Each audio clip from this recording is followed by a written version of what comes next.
Right now at noon, Oklahoma's governor calls for an investigation into a Southeast Oklahoma sheriff after a controversial audio recording is released to the public. The skies are looking pretty good over Joplin right now. Plentiful sunshine out there, but rain is on the way. We'll talk about all of that coming up.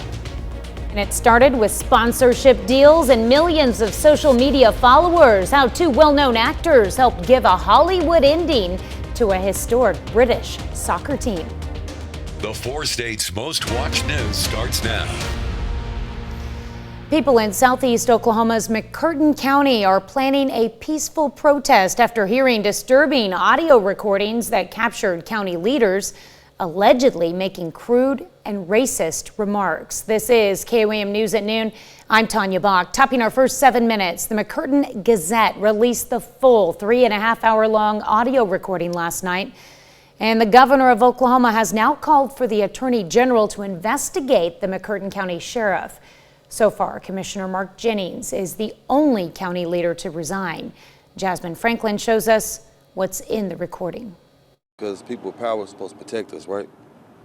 How can you protect us? You want to hang us. The McCurtain community reacts to the controversial audio released by the McCurtain Gazette newspaper. The recording captures county leaders allegedly making some very disturbing comments. When Alan Marshall take a damn blackjack, whoop their ass, throw them in the cell, I'd run for chair. Yeah, well, it's not like that no more. I know. We'll take them down here on Mud Creek and hang them up with the damn rope. Yeah.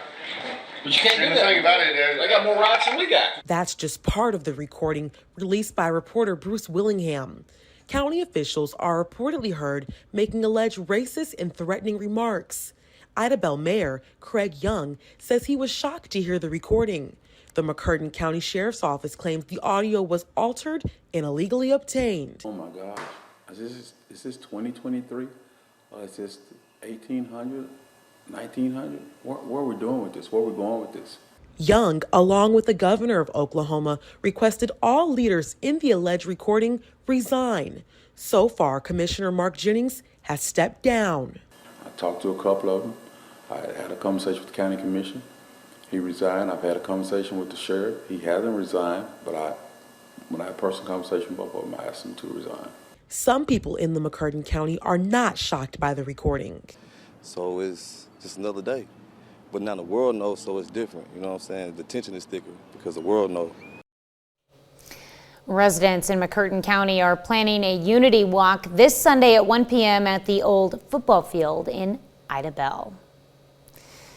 Well, we've got cold temperatures again here across the 4 states, but how much longer are these going to stick around? Let's go to Chris Warner.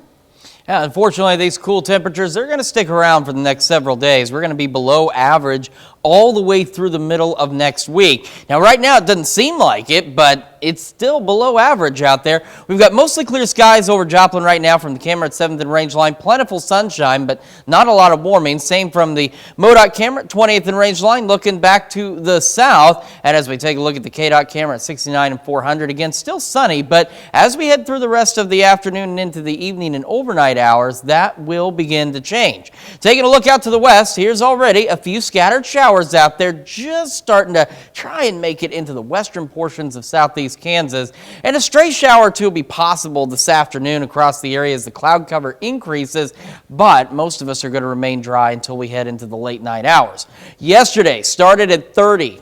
Yeah, not near where we're supposed to be. Made it up to 60. Once again, not near where we are supposed to be. As a matter of fact, record-breaking lows. Hence why we had that freeze warning yesterday morning, and we had a frost advisory this morning. So we've broken yesterday's record low by 5 degrees. Across the area, it still seems mild. It's not bad, but again, not near average. 65 Chanute, 60 Pittsburgh, 63 Joplin, 61 Neosho in Miami. So here's a quick look what we're keeping an eye on. Again, as we mentioned, below normal temperatures all week long. Rain chances nearly every day this week, and the overnights are going to be cold, mid to upper 40s for the most part. We'll take a look at that rainy forecast and whether or not it is going to warm up here in the next few minutes. Tanya? All right, thanks, Chris. President Biden orders the evacuation of embassy personnel in Sudan. This as violence from an ongoing civil war in the country takes over. Thousands of Americans remain in Sudan. However, the State Department is urging them to lay low and remain safe. The Biden administration says it is not safe to organize a large-scale evacuation. Well, fans of a soccer team in Wales, owned by two well-known actors, are celebrating a Hollywood ending to their season. Ryan Reynolds and Rob McElhenney were there on Saturday as Wrexham was promoted from England's lowest professional league. Before the two stars bought it, the club had fallen to its lowest level in 100 years. Imtiaz Tayyab shows us how these two A-listers helped transform the club and the city supporting it. Champions! Wrexham are promoted! It was history in the making for one of Britain's most historic but long-suffering soccer clubs, all with the help of Hollywood stars Ryan Reynolds and Rob McElhenney, who took over Wrexham AFC back in 2021. People said at the beginning, why Wrexham? Why Wrexham?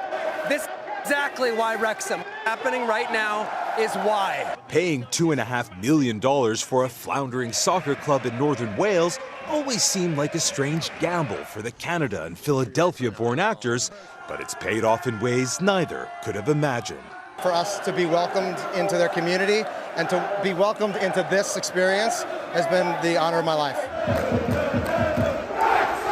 Formed more than 150 years ago, Wrexham is the world's third oldest professional soccer club. But before this weekend's triumph, it and the surrounding city's glory days were long behind it. Welcome to Wrexham. In the docuseries Welcome to Wrexham, McElhenney said that's what attracted him to the team. The town reminds me of Philadelphia.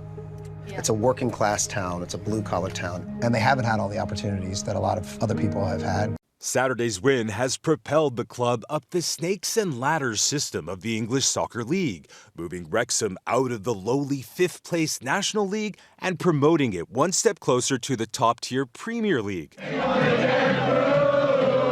A dream that once seemed impossible, says these fans. This time, growing up, is the best thing that's ever happened to us.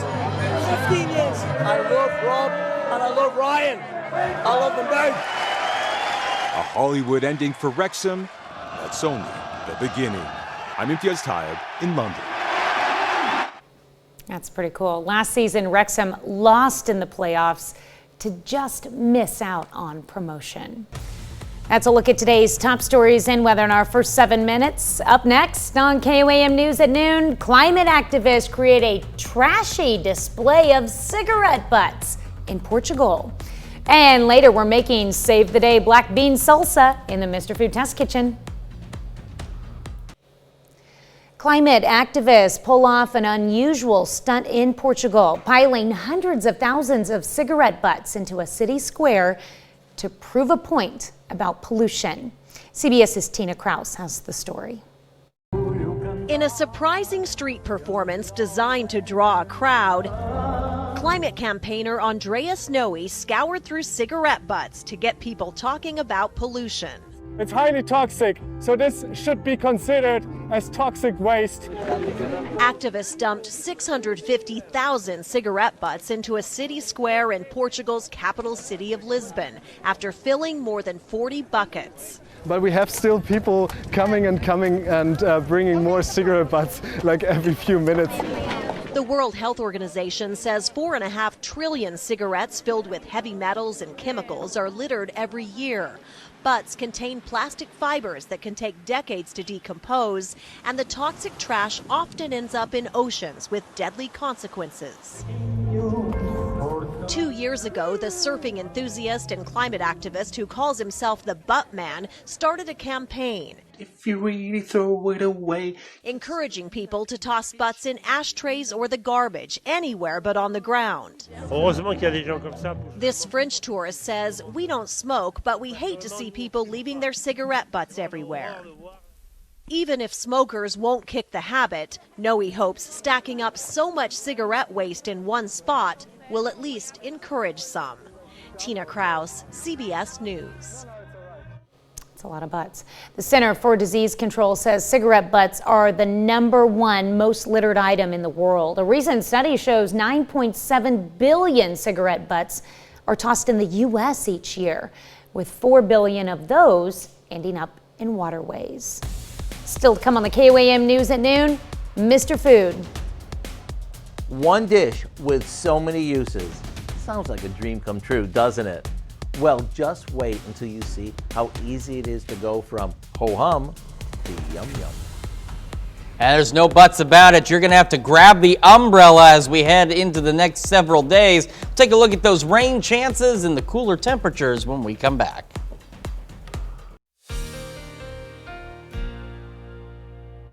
Well, it is a decent day across the area so far. We've got some sunshine. Temperatures aren't too bad. They're not where they should be, but they're not too bad. But all of that is about to change in about the next, 10 hours or so if everything holds. Taking a look at the Skywatch Storm Tracker, you can see out to the west, there's a few stray showers out there trying to clip the western parts of our viewing area. Not all of this is reaching the ground yet, but that will change as the evening progresses and all of this begins to build in across the rest of the area. Taking a look at what we're expecting from this rain. We head into tonight, and this is where our better chances of more organized, more widespread rain will fall in, as we get into late this evening, say after 9, 10 o'clock, we'll see showers and maybe a thunderstorm or two. We're not talking anything strong or severe, but some rumbles of thunder out there. These will continue as we head into Tuesday morning. We get a pause, and then we see a return of shower and thunderstorm activity as we head into Tuesday evening and then into the overnight and into Wednesday morning. We're still seeing, at least for some of us, some showers out there. Another brief pause. We get into Wednesday evening. Here's the return of showers, maybe some thunderstorms out there. As the night progresses, then that carries on into Thursday morning.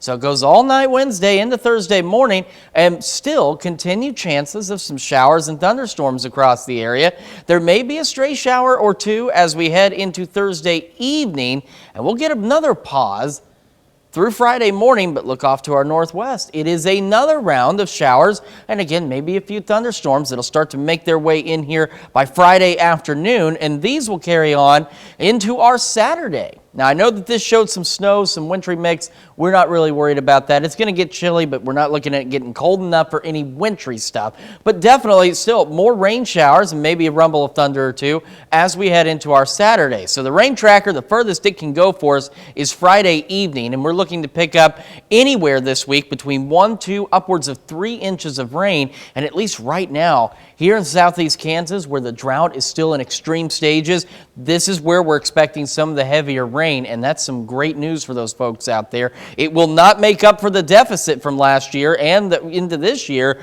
but it will certainly help. And the good news is, while we'll watch the possibility of flooding, this is spread out over enough days that flooding is not a significant concern.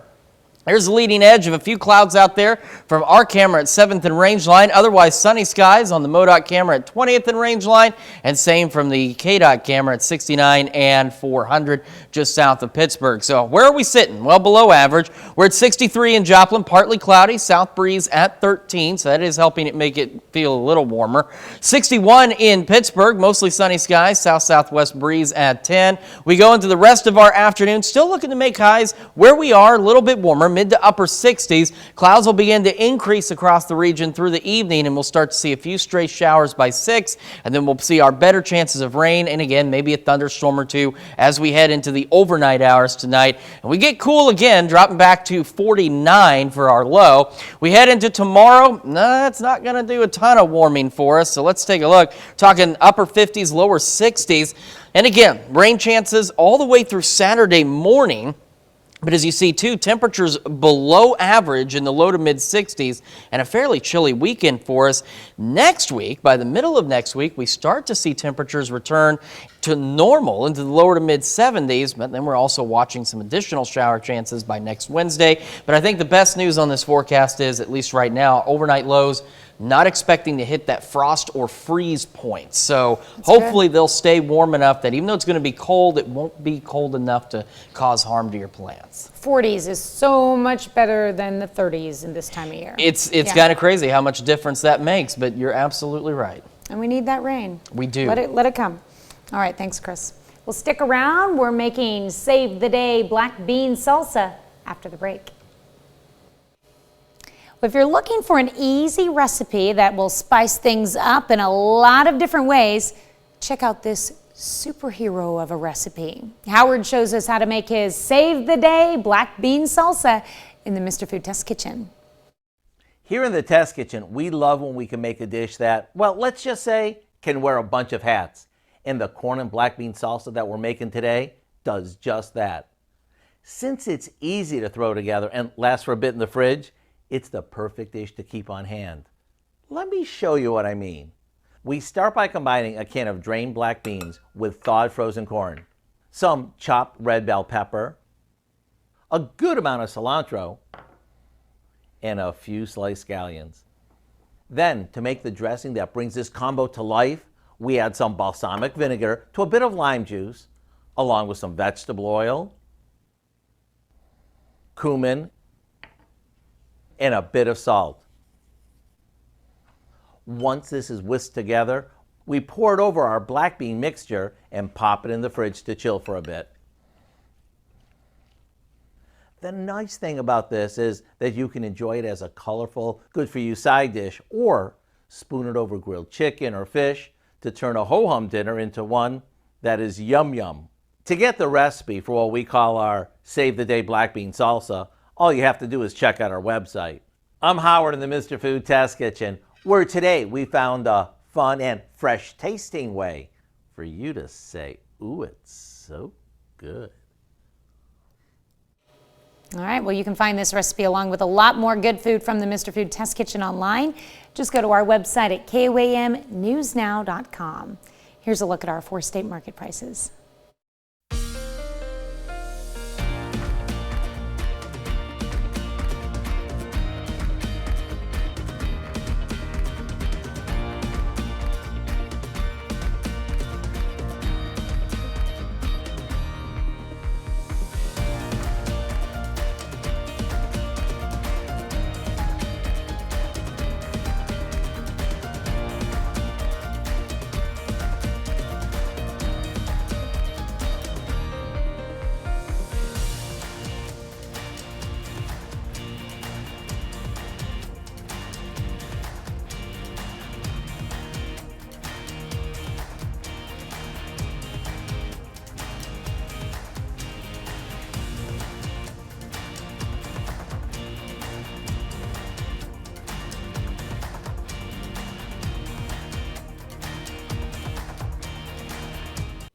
Mid to upper 60s for us today. Showers and maybe a thunderstorm or two start to ramp up overnight. We'll hold on to rain chances all the way through Saturday morning, staying well below average for our highs in the lower 60s and even some upper 50s. But at least our overnight lows, even though they're cold, are not going to be at that frost or freeze point. And we won't start to warm up maybe until the middle of next week. So it's going to be chilly and wet, but some much needed rain for sure. That's good. What do we have coming up tonight at 5? Well, at 5, overdose deaths from fentanyl continue to rise. Some states are making test strips available in public spaces to help curb the crisis. And Health Watch by some lawmakers are not on board. Plus, the continued drought and our recent near-freezing temps create crop challenges for Southeast Kansas farmers. And Baxter Springs Schools announced plans to switch to a 4-day school week. Hope you join us for those stories. A whole lot more, of course. It's all coming up today on KOAM News at 5. All right, thank you, Down. Thanks for joining us for KOAM News at Noon. We'll see you right back here at 5 o'clock.